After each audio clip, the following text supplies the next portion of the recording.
voreto izahay ao amin'ny vondrona mpisehatra ara-pahasalamana ary raisiko adidy lehibe mitondra izany teny fanambarana izany. Tompoko lahy sy tompoko vavy, voalohanteny misy tsy mahafapo ny vahoaka sy ny mpisehatra ny fahasalamana.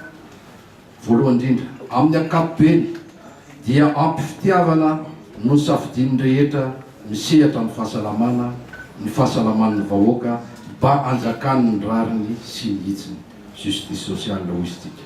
Zo fototra ho an'ny vahoaka raha teo izany fahasalamana izany. Manaraka izany, antenainy mpisehatra fa asa manana ny asiny, ny rariny ary mahavelona ny sokajin'asa sy ny sokajin'ny mpisehatra. Lalaina hatrany ny fahombiazana ilaina, ilay antsointsika hoe capitalisation na fanomezan-danja ny fahaiza-manao miavaka tsara na amin'ny fameno aza ny asa fitsaboana sy ny fitantanana ary fanofanana mba hisy vokatra. Tsy mila kitsapatsapa io sehatra io, tsy mila tandrevaka sy kitotoa amin'ny fitantanana izany. Manaraka ny fahatsapana ireo lesoka sy ny madilana ho tetenina amin'ireo no mampihetsika ny vondriny mpisehatra ny fahasalamana ka manambatra ny hery sy ny angovony rehetra tamin'ny fiatombohan'ny taona ity, nitoy tamin'ireny fihetseham-bahoaka ireny. No ny teritery niteraka tahotra dia nisy any ireo mpisehatra tsy afaka nandray anjara sy naneo ny heviny tamin'izany.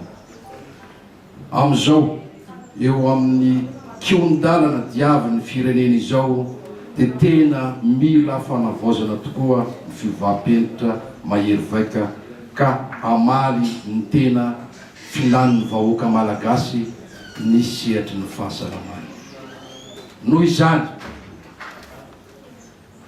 izahay dia manohana ny filoha Andry Nirina Rajoelina mitondra ny laharana 17 amin'ny fifidianana fihodonana faharoa ny 17 Desambra 2024.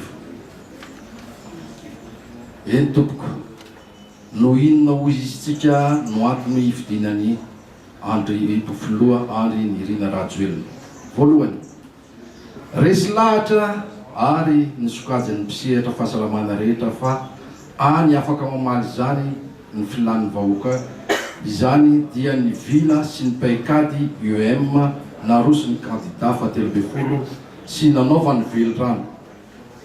Mahavelom-bolo tanteraka ireo teboka 17 ny velon-drano ny filoha Andry Nirina Rajoelina mitondra ny lalana 17 indrindra fa ny velon-drano fahadimy izay mitondra ny fahasalamana ho an'ny WB ka hiantohana ny fitsaboana ho an'ny rehetra ao an'ny fotoana rehetra, tsonjovina ny fahasalamany ndreny sy ny zaza, hamafisina ny fisorohana ny aretina indrindra ny aretin'ny mifindra.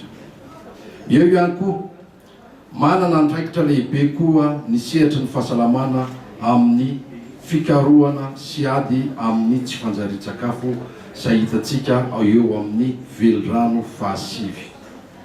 Noa ireo voalaza ireo dia manatitra etona izahay mpisehatra ny fahasalamana manomboka amin'ny rafitra fototra, mpanentana ara-pahasalamana sy ny agent communautaire ka hatraty amin'ny foibe central fa anohana tsy misy ambahamba ny kandida 17.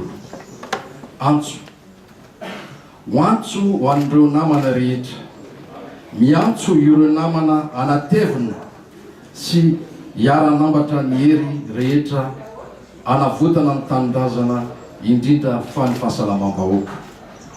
Omena lanja manokana ny tombotsoa ny fahasalamam-bahoaka sy ny tombotsoa ny ireo mpisehatra ara-pahasalamana. Ary farany indrindra miantso ireo vahoaka rehetra hiaraka aminay fa anoana sy anatsara ny fahasalamam-bahoaka izahay. Misaotra tompokolahy, mankasitraka tompoko.